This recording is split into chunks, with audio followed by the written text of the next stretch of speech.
What's good, football fans? Back at you once again with another video.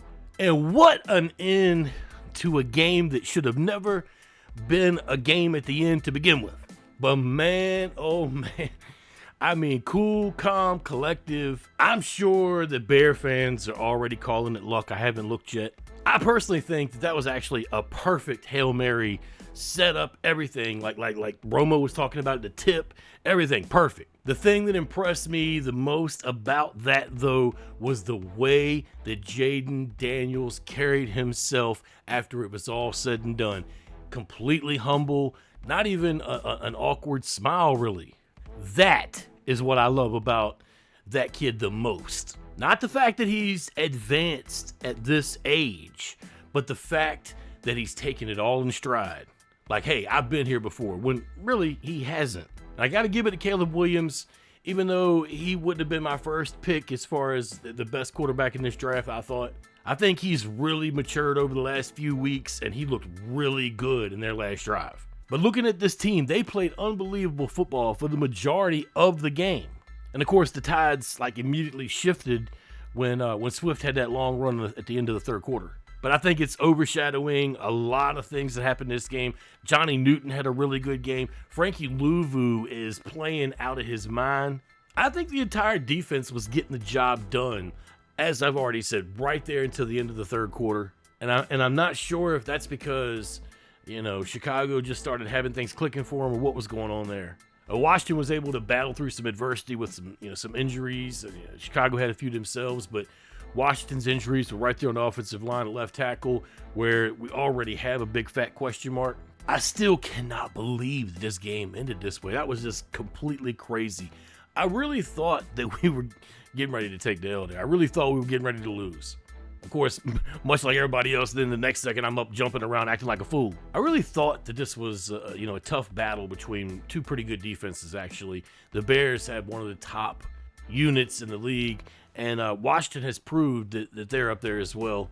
And I was really surprised that the Bears, tried to run it in with that lineman the way they did there on the goal line. I feel like if they'd have scored there, they might have started wrapping that thing up a lot earlier. Several shoot yourself in your own foot moments happened in this game. A couple times we had points called back, and just dumb penalties. A couple of them were a little, ticky-tacky, but it is what it is. I realize they call those on both sides.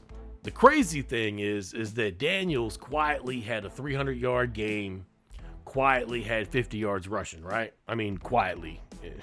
I say that kind of tongue-in-cheek, but you know what I mean. I'm really pumped about this team. I had to reach over and pinch myself, right now, 6-2. Wow.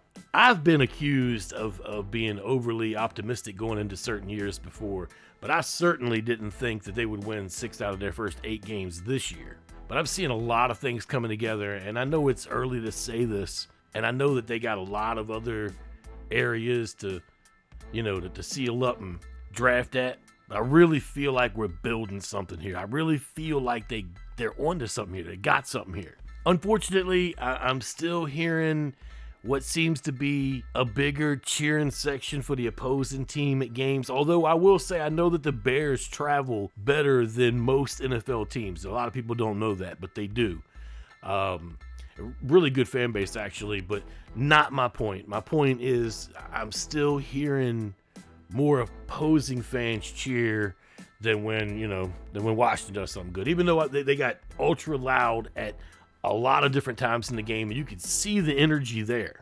I'm still hearing a lot of opposing, noise. But I continue to be on the belief that problem will sort of work itself out. I don't really know if you still call yourself a fan of the burgundy and gold. I really don't know how anybody could be sitting on the sideline while their team is 6-2 right now and still screaming like they're not good enough for you to cheer for. I don't know how anybody could be doing that at this point. I personally haven't felt this good about, the burgundy and gold for a long time. And I know I, for one, am going to enjoy this win as I am enjoying this season. Y'all keep hailing every chance you can. Don't let nobody tell you any different. Let me know what y'all thinking down below. Y'all take it easy. Peace.